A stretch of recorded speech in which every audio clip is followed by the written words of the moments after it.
नमस्कार, बहुत बहुत स्वागत है आपका हमारे चैनल पर। जेएनयू यानी जवाहरलाल यूनिवर्सिटी से एक बार फिर देश विरोधी नारे निकले हैं और ये विरोधी नारे तब आए हैं जब कल सुप्रीम कोर्ट ने दिल्ली दंगे के 7 आरोपी में से 5 को तो बेल दे दी, लेकिन 2 जो मेन कल्प्रिट दिन 2 को बताया जा रहा है, उमर खालिद और शर्जील इमाम को जमानत नहीं मिलने से जेएनयू के लोगों ने विरोध दर्ज किया और विरोध करते हुए उन्होंने सीधा मोदी तेरी कब्र खुदेगी, शाह तेरी कब्र खुदेगी, अडानी तेरी कब्र खुदेगी, अंबानी तेरी कब्र खुदेगी जैसे स्लोगन जेएनयू के कैंपस में एक बार फिर लगाया, जिसके बाद देश की राजनीति में हलचल तेज हो गई। इसी पूरे मामले में बात करते हैं, आखिर कब तक ऐसे एंटी इंडियन स्लोगन्स कब तक देश बर्दाश्त करेगा? क्यों जेएनयू के पूरे प्रशासन पर, जेएनयू पूरे विश्वविद्यालय पर कार्रवाई करने से सरकार डरी? इसी पूरे मामले में बात करते हैं। अंशु भाई हैं, क्या अपनी राय रखेंगे? भाई क्या कहेंगे कि अफजल हम शर्मिंदा हैं, तेरे कातिल जिंदा हैं, भारत तेरे टुकड़े होंगे इंशाल्लाह, इंशाल्लाह के बाद अब मोदी तेरी कब्र खोदेगी, शाह तेरी कब्र खोदेगी, अडानी अंबानी को भी नहीं बख्शा, उनकी भी कब्र खोद रहे हैं। ब्राह्मणवाद से देश को आजादी दिलाने की बात ये जेएनयू वाली बात कर रहे हैं। ऐसे स्लोगन्स पे अपनी राय रखिए। एक बात बताइए, ये जो बोलते हैं कि क्या अफजल हम शर्मिंदा है, तेरे कातिल जिंदा है, तो इसका मतलब कौन है कातिल? Supreme court? बोलिए ना एक बार सुप्रीम कोर्ट के अच्छे से खुल करके कि सुप्रीम कोर्ट तू कातिल है। तो सुमोटो कैसा सुप्रीम कोर्ट लेता है बताइए, बताइए सुप्रीम कोर्ट। वो सुप्रीम कोर्ट जिसके बोलने में बड़े बड़े नेता और ये डरते हैं कि सुप्रीम कोर्ट के अगेंस्ट में कुछ नहीं बोल सकते, आज इन लोग ये नारे लगा रहे हैं। और मुझे ये सोच के वो हो रहा है कि ये सुप्रीम कोर्ट आके सुमोटो ले क्यों नहीं रहा है भाई? क्या हो रहा है? आज अगर कोई देश तोड़ने की बात बोल रहा है तो सरकार कहाँ पे है? कौन से शुतुरमुर्ग की तरह जो अंदर घुसा लेते हैं अपना सिर, वो कौन? ये सरकार क्या कर रही है? अब तो सरकार के खिलाफ ही बोल दे, पीएम के खिलाफ, होम मिनिस्टर के खिलाफ। ये इन्हें दर्द हो रहा है कि शर्जील इमाम, उमर खालिद को क्यों नहीं छोड़ा भाई? उनके ऊपर तो 5 साल से ट्रायल भी नहीं चला है। वो कह रहे हैं कि ट्रायल हो नहीं रहा है, आप चार्जशीट फाइल नहीं कर रहे हो, तो आपने उनको बेल क्यों नहीं दी? उनके अंदर दर्द है, उन्हें बेल क्यों नहीं दे रहे हो? यही तो फर्क है ना सर, इंडिया में और इजराइल में। मैं एक बार तो लाइफ में अपने इजराइल जाऊंगा और वहां की मिट्टी को चूमूंगा। वहां गद्दार पैदा नहीं होते हैं। ये देख लीजिए जेएनयू में, बगल में ही है ना जेएनयू, ज्यादा दूर नहीं है हम लोग से, 12-15 किलोमीटर होगा। हम लोग को अगर परमिशन मिल जाए तो जा करके ठीक कर देंगे, मगर वो बोलिए कि वो फिर क्या बोलते हैं, आप संविधान हाथ में ले लेंगे।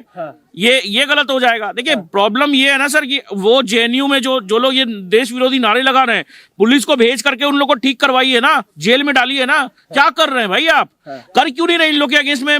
आप एक्शन क्यों नहीं ले रहे? कौन सा देशवासी ये स्लोगन सुनना पसंद करेगा कि क्या बोलते हैं, भारत तेरे टुकड़े होंगे? कौन सा देशवासी ये चाहेगा? हाँ, 30 करोड़ तो चाहते हैं, ये मुझे पता है कि भारत तेरे टुकड़े हो, मगर 110 करोड़ जो है हिंदू है वो कभी नहीं चाहता है।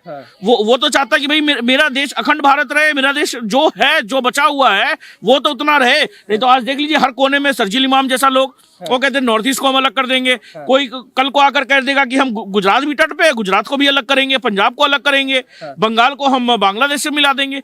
हर एक बार ये सब मांग उठेगी, क्यों नहीं कोई कुछ बोलता है? अगर इतनी सारी चीजें हो रही हैं और वो स्लोगन लगा रहे तो उनकी तो अभिव्यक्ति की भी आजादी है ना। अभिव्यक्ति कह रहे हैं, लोकतंत्र उन्हें दर्द है शर्जील इमाम से, उन्हें दर्द है उमर खालिद से। ये अभिव्यक्ति की आजादी बोलेंगे। और ये देखिए, ये प्रायोजित चीज है कांग्रेस द्वारा, क्योंकि कांग्रेस इस देश को तोड़ना चाहती है। जिन्होंने कांग्रेस ने इस देश को जातिवाद में तोड़ा। और ये बताइए, ये उन लोगों की उनको डिफेंस कर रहे हैं जिसने, उमर खालिद ने क्या करा था? खुलेआम पिस्तौल चलाई थी। दिल्ली दंगा भूले नहीं है किस तरह से वो दिलवर नेगी को मारा, और किस तरह से वो ताहिर हुसैन से के छत से बम फेंके जा रहे थे, गोला बारूद फेंका जा रहा था। तो ये सारा प्रायोजित है, जितना भी कांग्रेस द्वारा प्रायोजित है। और मैं तो ये मांग करता हूं कि जिसने भी ऐसे नारे लगाए हैं, देश विरोधी नारे लगाए हैं, हमने जंतर मंतर पे भी देखा कि किस तरह से जो बोला कि कुलदीप सेंगर के अगेंस्ट में खड़े आए प्रोटेस्ट करने और कह रहे ब्राह्मणवाद से आजादी और हिंदुत्ववाद से आजादी। तो इस तरह का जो स्लोगन, और आज जो इन्होंने अति पार करी है, और किस तरह से देश के यशस्वी प्रधानमंत्री और देश के गृह मंत्री को बोला गया है कि हमको जो तेरी कब्र खुदेगी, आज नहीं तो कल खुदेगी।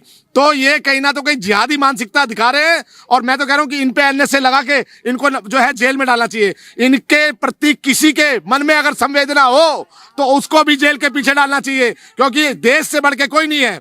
आज आप देश विरोधी नारे लगा रहे हो तो आप इसके थ्रू मैसेज क्या दे रहे हो? आप इंटरनेशनल लेवल पे भारत की बेइज्जती करा रहे हो। वो यूनिवर्सिटी, जेएनयू यूनिवर्सिटी, जो रेपुटेड यूनिवर्सिटियों में से आती है और तमाम हर जगह पे देखा जाता है, कभी भारत तेरे टुकड़े होंगे, कभी देश विरोधी, हर जगह देश विरोधी नारे। अरे शर्जील इमाम वो व्यक्ति है जिसने ये बोला कि भारत को आसाम से अलग कर देंगे।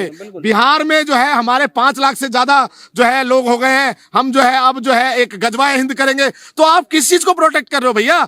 जहां पे तुम्हारी जीत हो जाती है वहां पे तो जो है लोकतंत्र की जीत हो गई, और जब उसी सुप्रीम कोर्ट ने आपको जमानत नहीं दी तो जो है लोकतंत्र की हत्या हो गई।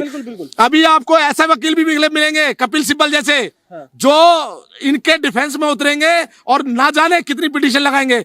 हाँ जी राहुल भैया, मैं आपसे जाऊंगा, जैसे उन्होंने कहा कि ये तो जो फैसला दिया है तो सुप्रीम कोर्ट ने दिया ना, तो इसमें मोदी शाह कहाँ से आ गए, इसमें अडानी अंबानी कहाँ से आ गया, इसमें हिंदुत्व कहाँ से आ गया, इसमें ब्राह्मणवाद कहाँ से आ गया? ये कब्र खोदने की बात करने वाले जेएनयू के, इन पर सख्त कार्रवाई कब होगी? देखिए, कसाब को फांसी होगी, हाँ। अफजल गुरु को फांसी होगी, हाँ। ठीक है, उमर खालिद को जमानत नहीं मिलेगी तो मोदी दोषी है। हाँ। देश से बांग्लादेशियों को चुनाव आयोग की एसआईआर के माध्यम से बाहर भगाया जाएगा तो मोदी दोषी है। सीबीआई अगर किसी चोर पे मुकदमा दर्ज करेगी, उसकी छानबीन करेगी तो मोदी दोषी है।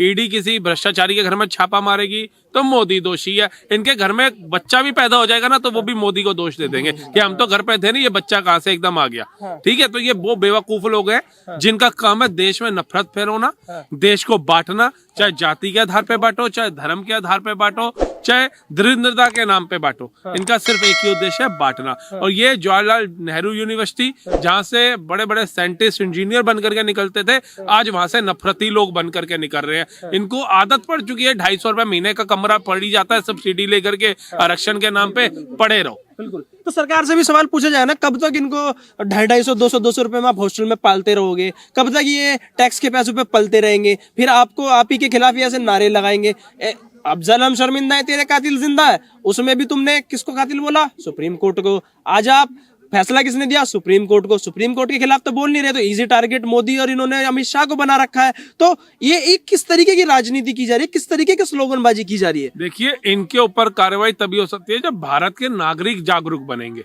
भारत के नागरिक जो है वो पर्टिकुलर पार्टियों के गुलाम नहीं बनेंगे। जब उनको पता चलेगा कि अगर एक यूनिवर्सिटी से हमारे देश के टुकड़े करने की बात करी जा रही है, एक यूनिवर्सिटी से ब्राह्मणवाद से, हिंदूवाद से आजादी के नारे लग रहे हैं, लोगों को बांटने की राजनीति करी जा रही है, एक यूनिवर्सिटी से अफजल गुरु को पैदा करने की बात करी जा रही है, और हमारे को ऐसी यूनिवर्सिटी को बैन होती है तो होए, हमें इसके पक्ष में उतरना है, विरोध में नहीं उतरना है, तब बात होगी। आज अगर नरेंद्र मोदी का इस यूनिवर्सिटी को बैन करो, ये जो छात्र है अगर ये देश विरोधी नारे लगाए दिखते हैं वाम, क्योंकि स्टूडेंट का काम है पढ़ना, उसका काम नारेबाजी करना नहीं है। नारे अगर आपने लगाने, प्रोटेस्ट करना है तो अपनी एजुकेशन को लेकर के कर सकते हैं कि ये सब्जेक्ट हमें पसंद नहीं आया, ये सब्जेक्ट आना चाहिए, ये चीजें फीस को लेकर के कर सकते हैं। लेकिन आप उमर खालिद की रिहाई के लिए सुप्रीम कोर्ट को गालियां दे रहे हो, नरेंद्र मोदी प्रधानमंत्री की कब्र खोदने की बात कर रहे हो, तो आप स्टूडेंट नहीं हो, आप आतंकवादी हैं।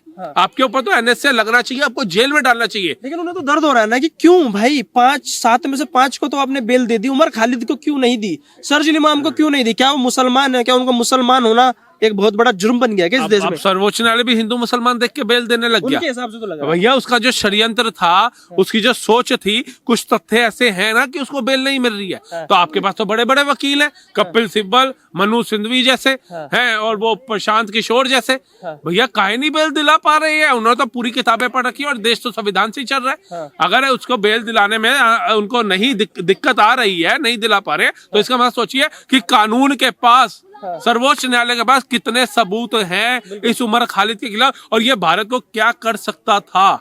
ये आने वाला यासीन मलिक, याकून मेनन बन सकता था। ये जिस तरीके से बातें करते थे, असम को अलग कर देंगे, इसको अलग कर देंगे, जैसे कश्मीर को अलग करने की बात होती थी, ये उसको भी करेंगे। और कश्मीर से इन्होंने अलग कर ही दिया। वो तो अब नाम का कश्मीर हमारा है कि हम कहते हैं हमारा है, लेकिन वहां पे जो कश्मीरी पंडित थे वो नहीं बस रहे हैं। वो हमें कश्मीरी मुस्लिमों को जो वहां पे रह रहे हैं, उनके घरों पे कब्जा करके रह रहे हैं। उनके अखरोट के बागों, उनके केसर के बागों, उनके सेब के बागों, सब पे कब्जा है, उनके घरों पे कब्जा उनका है। उनको पहले उनका तो दिलाओ, तब बात आएगी कि कश्मीर है हमारा। मैं आपसे आखिरी सवाल भी यही करूंगा कि ये जो यहाँ से स्लोगन उठे भी आगे तक चला जाएगा, क्योंकि राजनीति में हलचल मच गया है, लोग इसके अगेंस्ट में बात करनी शुरू कर दी है।